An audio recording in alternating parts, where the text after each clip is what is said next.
I'm Sophia Goldberg. I'm a senior data scientist at Sky. I joined a couple of years ago. I came in from a mathematical modelling perspective, and that's how I got into data science. During my master's in my undergraduate, I did a master's in social network modelling, and after that I did a PhD. And beyond that, I knew I didn't want to continue in an academic setting. So when exploring opportunities, data science was definitely an up-and-coming thing at the time. And then I got into tech through that. I think there probably isn't one person, but there's probably sets of people that inspire me for different reasons.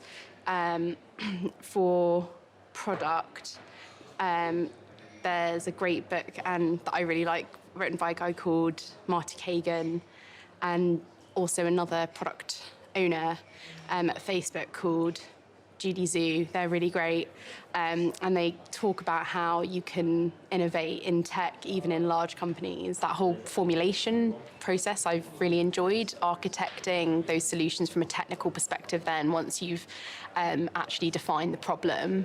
I think those are my favourite bits, and just working with technical, bright people. You know, Sky's good at hiring good people, so the people you work with are on their A game, and they're great to work with. I would describe my role as a senior data scientist as a role where it's a technical role, so lots of coding, and we work with product and other technical people to work out, essentially, understand user problems that our users face and try and formulate data science solutions out of those problems. Data science is definitely a growing, exciting field to work in machine learning and AI, the buzzwords you'll hear everywhere. But a lot of what's worked on is kind of coming out now. So for example, in natural language processing, which is one of the fields I'm quite excited by, there's been big changes and developments within. Really, when I started working on it, around 2018, it started, I think, a big change to move towards transformers, so a different way to model natural language problems and tasks like classification or sentiment analysis, things like that. So I think that's an area that really excites me. Also, kind of beyond data science and machine learning, I think within cloud solutions. So at Sky, we use Google Cloud services, so GCP and AWS, and they basically create tech solutions as services, so you can go along and plug and play with all of those solutions. I'd say cloud solutions, there's a lot of advancements, and also in natural language processing. Yeah, Sky is massive. When I first came here, the officers really impressed me. I really get why people stay at Sky for a really long time and grow their career, and take that on at Sky. And I've heard of people who leave Sky and come back to Sky. You know, I think it's a really great employer. So my first impressions were like, wow, this is an amazing campus, and people really love it here, and I understand why.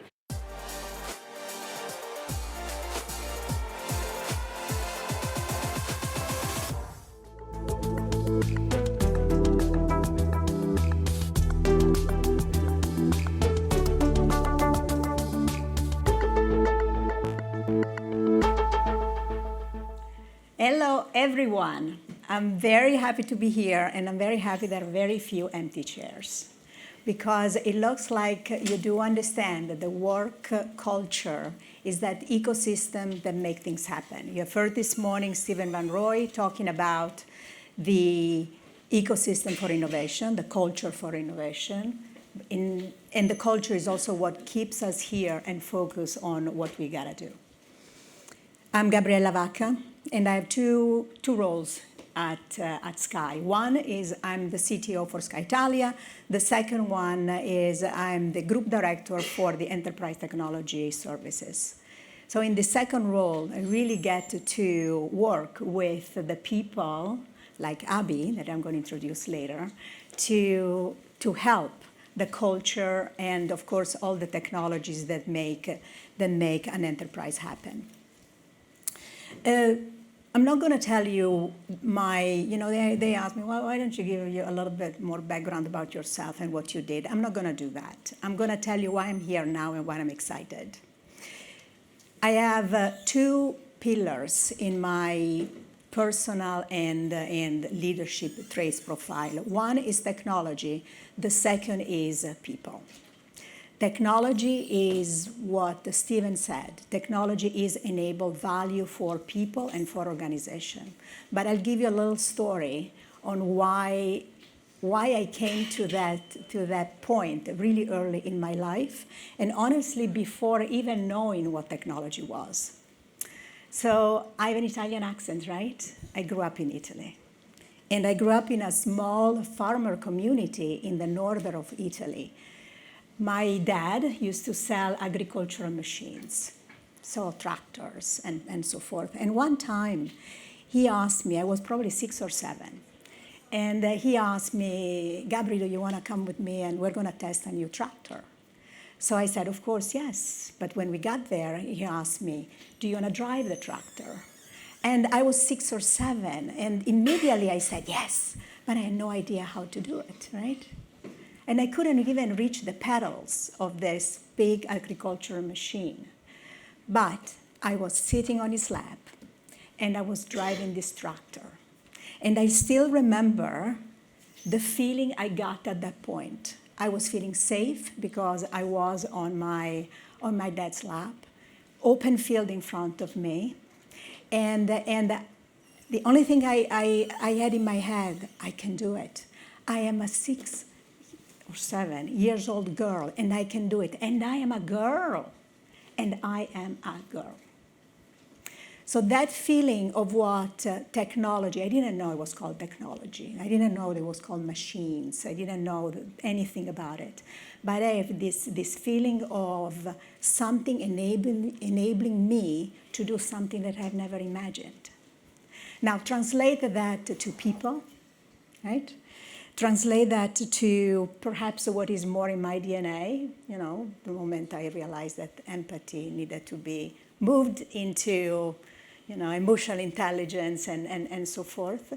And this is why I'm here today. By the way, if you think it's easy for someone that was trained as a technologist to come here and talk to you about the technology and people, you're wrong.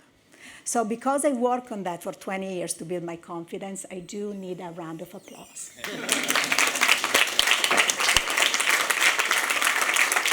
Thank you. So this is your first practice in terms of applause. You're going to have 2 others, right? So this was just to get you there. But today we're going to talk about the work culture, how it's being challenged by hybrid.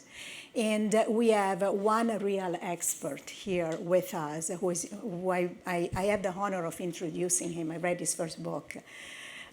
He is a bestseller author. He wrote 2 books. Eat, Sleep, Work, Repeat, and then a second one, which you have, which talks about resiliency and fortitude, resiliency at the personal level, organizational level. But before that, he was a senior technologist at Twitter and at YouTube.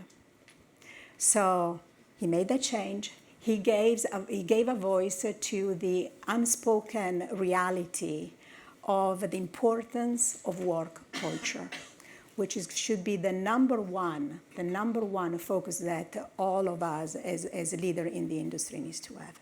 Please, now I actually am going to ask you another little exercise. I like to, to do that. I want you to imagine when you were 15 years old and you went to your first concert.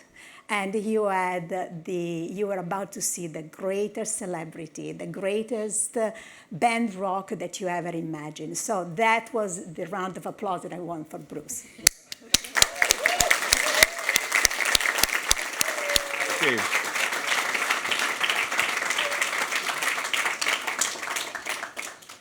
Okay, so the first thing I thought when I read your book and I read your profile and I learned about you in social media is, what were you thinking? I mean, you were a senior executive in these cool companies, and you let that go, you let the career go to give a voice to this unspoken reality of work culture. What was your spark? Thank you for the introduction, by the way. I've always had like this curiosity about workplace culture. If anyone, and it happens less now, it's really interesting, but if anyone had to work their way through college, or if anyone sort of did bar work, or I started off doing fast food, restaurant work and bar work, and you used to learn very quickly when you went to those organisations whether you were going to have a good time working there or not. Like from the first session you do in a restaurant or a bar, you know whether it's going to be good energy working there. And actually, a lot of that transfers through to dealing with customers as well. You can tell that it's just going to be a nice place to work. And what struck me when I first started my career, what struck me was how transferable that was. That happened in offices as well. And I worked at a couple of places with really good cultures. And so I became really transfixed, fascinated. In fact, I got the opportunity to go and work at Google. And like everyone, I'd sort of gone online and I'd searched best places to work. And Google seems to come out the top result on the search engine for that one. And so I was sort of strutting myself, okay, I've got the chance. I felt like I've always been interested in this. It's like I'm going to the chocolate factory in Charlie and the Chocolate Factory. I'm going in to see how it works. And Google used to do something. They used to talk about, the fascination that we've all got right now. Can work be done differently? I think that's the interesting thing that everyone's wrestling with right now. Can you do it differently and get better results? And Google used to talk about this thing 70-20-10. I don't know if you remember this. It was so significant in terms of the legend that they established. It was in their S1, in their IPO document.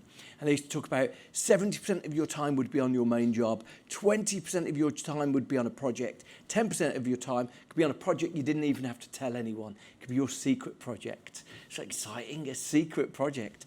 Anyway, when I got to Google, I'll not deny, I waited till I passed my probation before I started asking questions. So I sort of done my few months, making sure my job was secure. But I noticed that so many people were asking about it externally and no one internally was talking about it. Eventually I tracked down an engineer. And an engineer, I said, what are you doing on your 20% time? What are you doing on your 10% time? And he laughed. He was like, 20% time, yeah, that's what we call Saturday. And and it just struck me that, oh, wow, okay, quite often firms try to pretend to you that they've worked out that the world of work is different there and it's exactly the same. But that question still hangs in the air for me. Can you do things differently and get better results? And I think that's the really exciting challenge of the moment we're in right now. Can you find a way to do things differently where it feels more engaged, it feels more productive, and yet it's done in a different way? And I think that's the challenge of the moment. And this is so relevant today because 2.5 years ago, we were hit by the pandemic. We all survived. We all found a way to work differently and get things done, right? So that's certainly one element that maybe we need to discuss because we have learned how to work differently. But if you step back a second, and in your first book you talk about the 2 mega trends, which I love. By the way, I love the way you write. And I can see that you are an engineer because the book is very nice structure, so I can remember it, right? It's wonderful.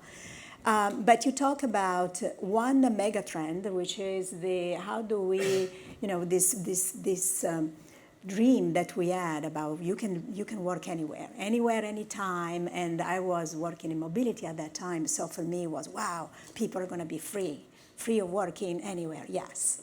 Fast forward it. And now you get a workforce that is totally stressed out because they feel that they need to work all the time. And sometimes some employers think that people need to be connected all the time. So one dangerous path. The second one is with artificial intelligence and automation. The promise is that all trivial tasks in our life will be reduced. So here we are. With connected all the time, I need to be at my best all the time. And by the way, the global environment, right, war, energy crisis, and so forth, plus COVID, wow, that's a lot to handle. So are we doomed?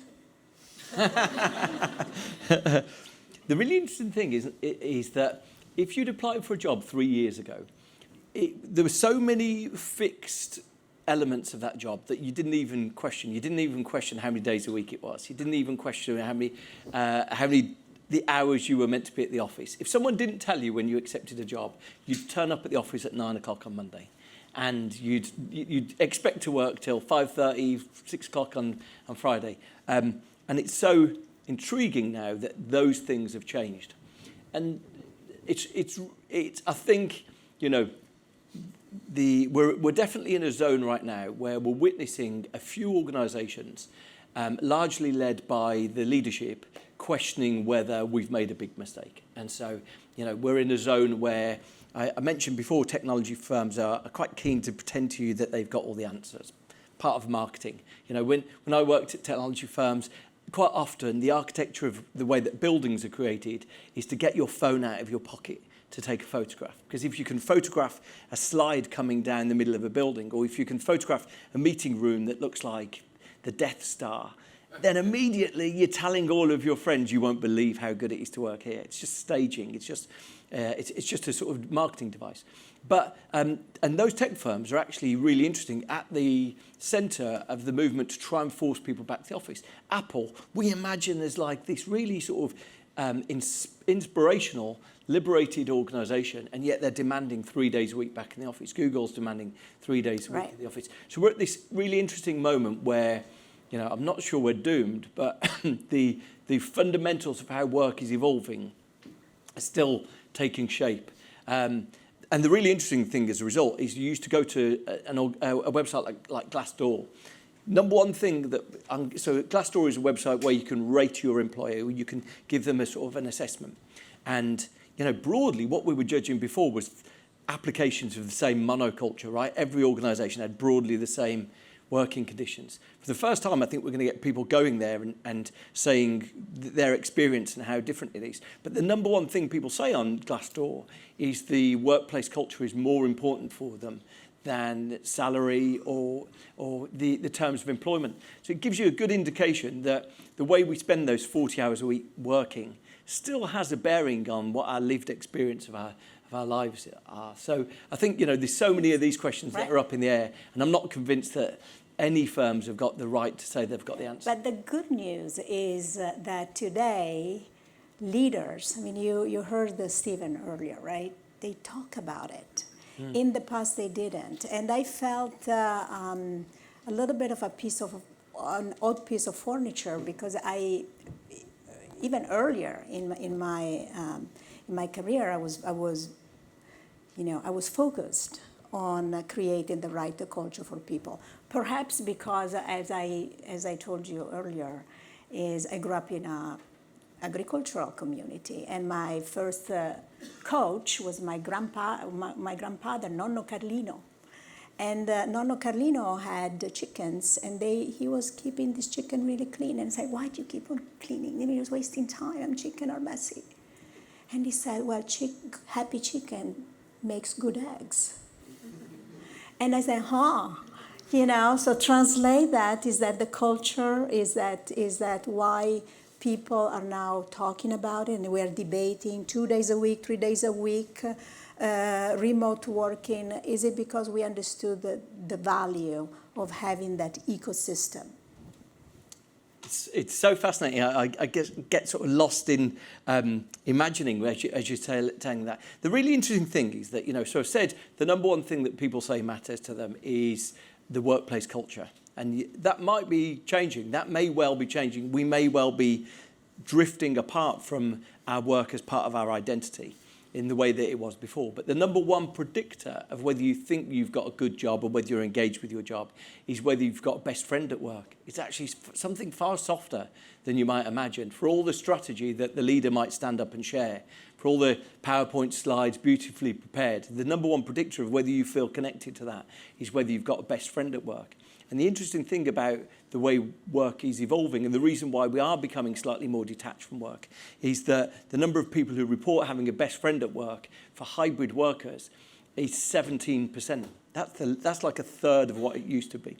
So people aren't necessarily seeing work as a source of friendship in the way that they saw before. To some extent, it's like this evolution from the relationship that we used to have with school to the relationship we had with college. So if you sort of indulge me on that a second, at school it was this really connected, sort of this very energetic environment where if you missed a day at school, you felt like you'd missed out. There's, your best friends were the people you went to school with.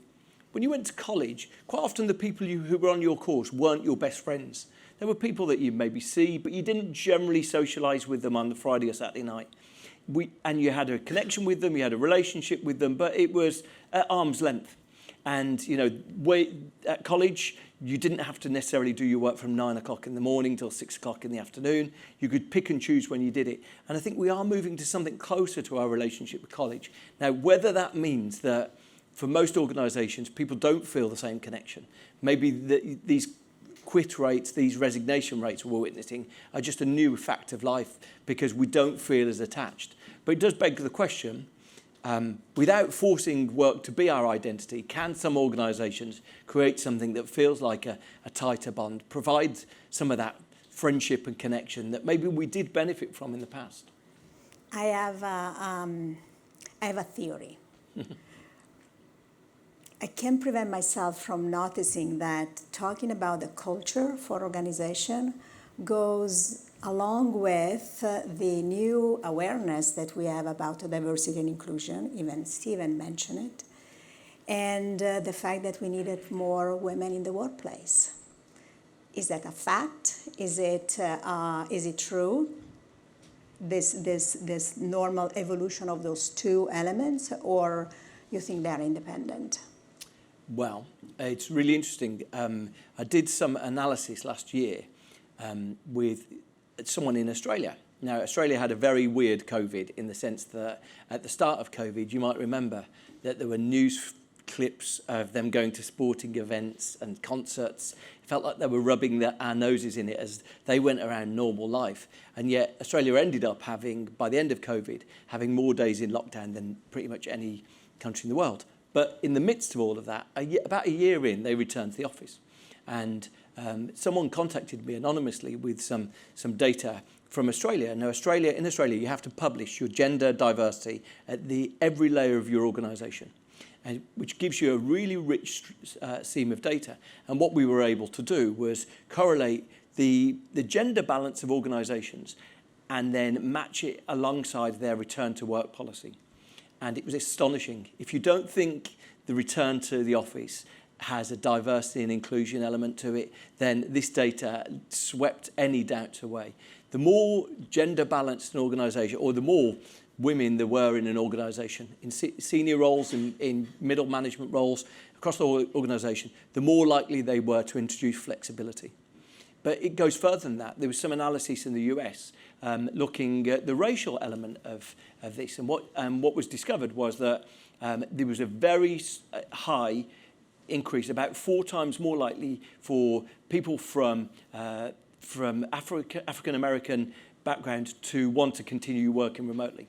And principally the reason is they reported consistent levels of day-to-day microaggressions. They reported that when they were in the office, people would make a comment on their hair, people would make a comment about them, ascribing them with having emotions that they weren't having. And they just found it was exhausting, something that they didn't have to deal with them when they were working remotely. So if you're in any doubt, any organisation that claims to have a diversity and inclusion agenda and yet is trying to enforce a 5 or 4 day week return to the office, to some extent they're trying to mislead you, I think, probably is the best way to say it. Got it. Now we are going to, I'm going to ask Abby to join us. Abby is a great business partner of mine, I have to say. She is the group director for the strategic workforce planning. She is the one who is making the culture happen, right? Abby, come on.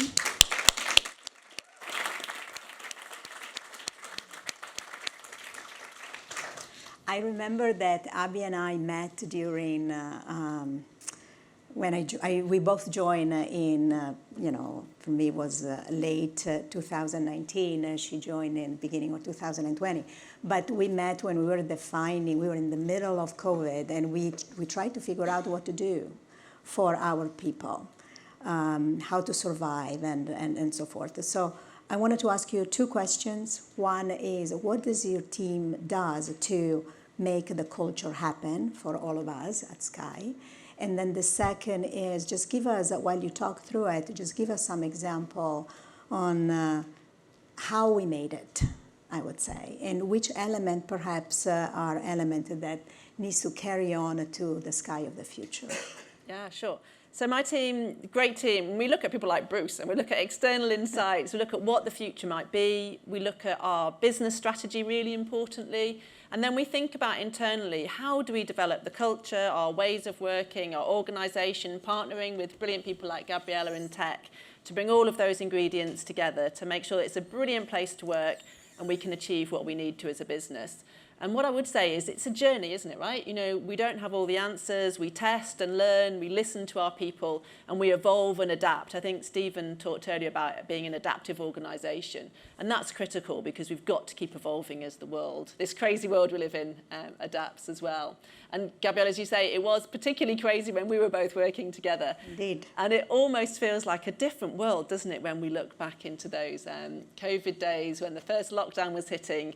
And like every organisation, we mobilised really quickly to get people the tech, the chairs, all the practical things they needed to work from home, and we did that super fast. And then also all the emotional support. And I'm not, ashamed to talk about emotions in a business environment. How do we help our managers really lead their people well? How do we give people the flexibility to manage their, homeschooling? No one wants to go back to that, do they? The homeschooling, their kids, all the other pressures on life. So how do we support our people, as well as giving them all of the practical tools that they need to survive? And it's that human values aspect that I think is really important in Sky and helps our people thrive. It's true, and a lot of companies, a lot of people that I talk with in the industry, it looks like there were two principles that were put in place right away. The first is that every company trusted, obviously, the regulations, because they immediately realized that we were in a global crisis, right? So that's good. The second is that they talked with people. They constantly talked, and there are tons of communication coming from the top. A new sense of, if I have a meeting with you online, of course, I'm going to ask you how you're doing, because that's what makes us closer as people. Bruce, I have a question for you. One of the, call it dilemmas that we have is this, what I call the me, we, us culture. Right? So the me is simple. It's all about me. I need to be productive at work. I need to have the technology that works, and so forth. The we is my team, so the people I can name, right, that I work with. And so, of course, I want to have the right tools to be effective with them. But what about the us culture, right? So what the company does together, how that, in this me, we, us culture, what is the challenge that hybrid can give us? You touch a little bit in your first book. I think you raise a really important issue. What you generally find, and this goes to a big level. I was chatting to someone who works for the United Nations, and he said the first thing we do when we're setting about writing a plan for a developing country is ask, is there a sense of social cohesion? Is there a sense of like us that we feel like together? And actually, COVID was really good for it. What you found was when there was a sense, and some countries had this really palpably, when you've got a sense that we're all in it together, that us, it's protective. In fact, one of the things you might say is the reason why we've got a new Prime Minister yesterday is because when someone shifts from looking like one of us to looking like one of them, in a really simplistic way, it often is the undoing of an individual. And so broadly, what you find that in organisations. When organisations have got a really strong sense that we're all in it together, it's when the culture hangs together. And witness that thing I said before about having a friend at work is really predictive of your experience. These are really soft skills, actually, but that sense that we're all in it together would make you realise that, why so few firms talk about being fully remote.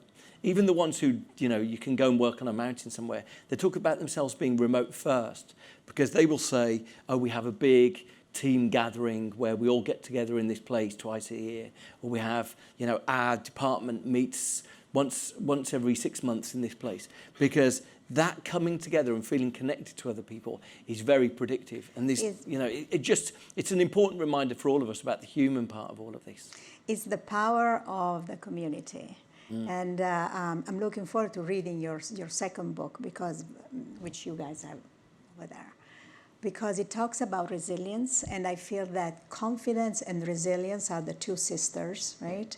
So confidence is what moves you from an idea to making things happen. Resilience is what gives you the strength to keep on going even when you failed. But the reality is the community, the us, becomes important to carry an organization onward. And Abby, you are at the center of,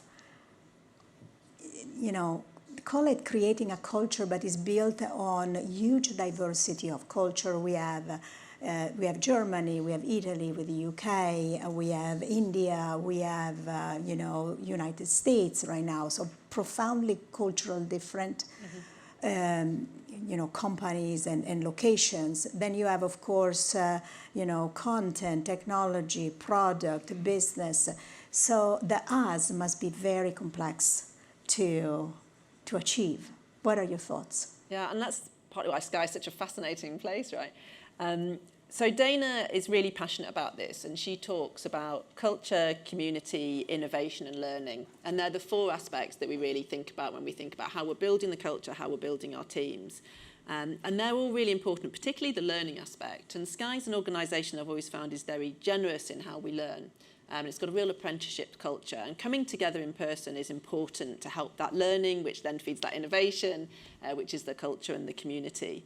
And what we've tried to do is not be too prescriptive, because we've got such a diverse workforce that what would work for our contact centre colleagues would work for people in marketing, would work for people in tech, would work for people in product. It's such a different organisation that we've really tried to think about what's the purpose of the work you're doing. So if you're in tech and you're working on a retrospective or something, that might be great to come together and do that in person. But if you need some really heads down thinking time, you're probably better off doing that at home. If you're in a contact centre environment, it's different again. If you're an engineer, you're out on the road, you're not even in the office. So we've really tried to tailor our thinking to what's the purpose of that work, and then try and trust our people to do the right thing with their leaders. Great. I have one more question for you, Bruce, which is when I was reading your book, which of course you all have to read, right? I mentally compared it to another great book that I read a few years back that was Hit Refresh by the CEO of Microsoft, Satya, right? And it always struck me how the Hit Refresh created a culture that it seems to be really driven by his passion for the company, his personal journey, and so forth. It was a little, I call it top-down, right?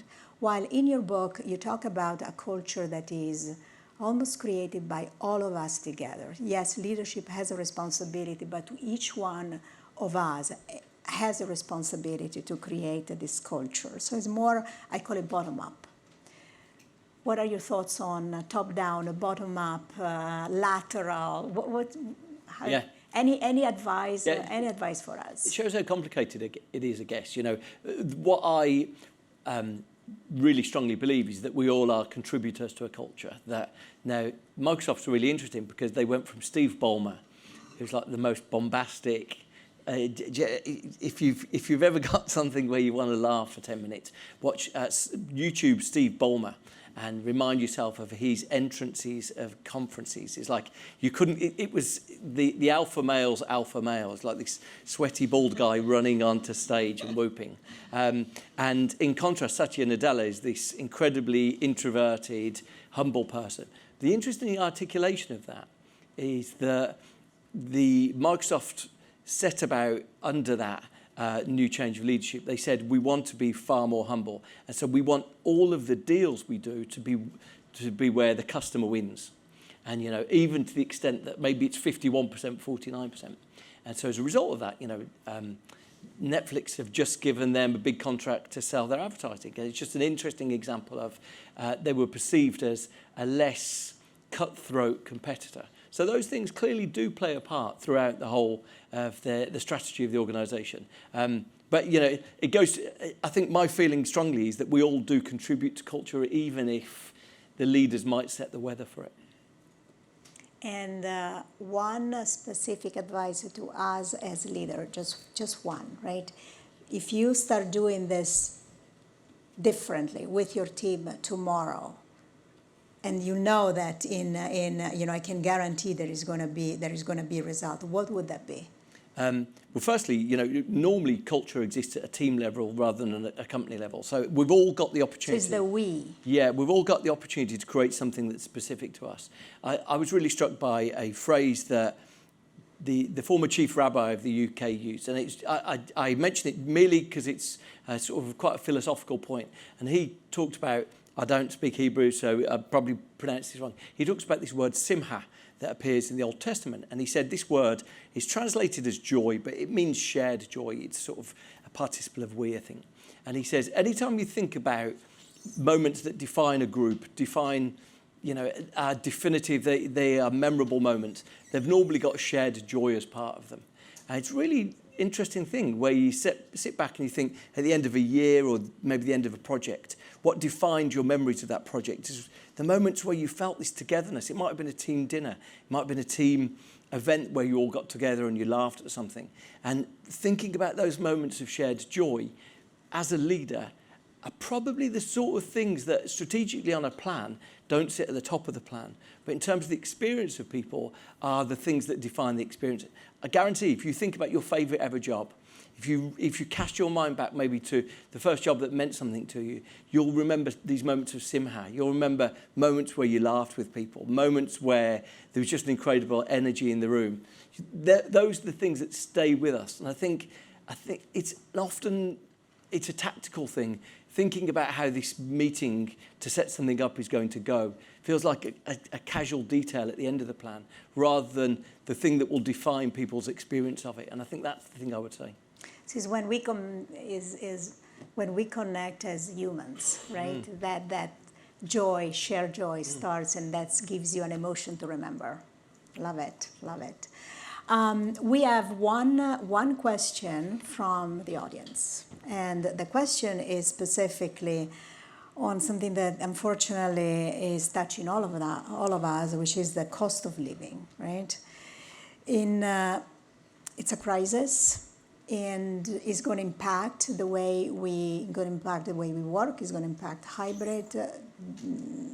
How do you, what do you think about it? Home office, cost of living, energy. Any thought? What is Kai planning to do? What are you hearing from other companies and how they are addressing as much as possible that problem? Yeah, I'd say, quite rightly, it's the very top thing on our agenda at the moment. And how we best support our people and our customers as well. So if I take, our people first, we announced yesterday we're going to make a couple of one-off payments to support not all of our colleagues, but our colleagues that need it. So a big proportion of our colleagues to help them with their bills. And then we're also thinking really practically as we get into winter about is there support that we need to do in terms of transport or office or food, or how can we help people get through this really difficult time. Sky's a good employer, we're a really strong employer, and that's important for people's certainty. And then what are the practical things we can do to help people through this, and that balance of the office being there and available for people, it's a good, safe, warm space, and then also that flexibility, thinking about travel costs as well. So for people, really important.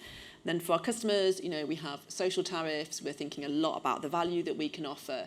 Sky's a really important product for people. We've got to recognise that people are making really tough choices in terms of their discretionary spend at the moment. So how do we make sure that we give the best value possible to our customers? Yeah, really tough. Bruce, you have any?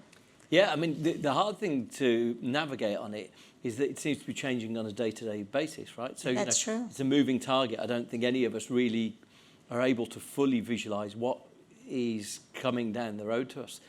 It's going to be really interesting how it potentially changes maybe the relationship we've got with the office, where people are going to the office because it's warmer or because for a lot of people, that's a really unfortunate choice. They might be presented with spending £10, £20 getting to the office.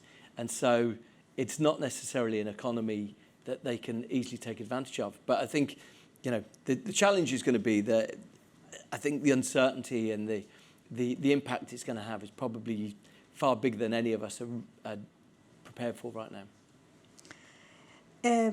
One point, I have another question from the audience, which is quite interesting and connects with some of the innovation we saw earlier.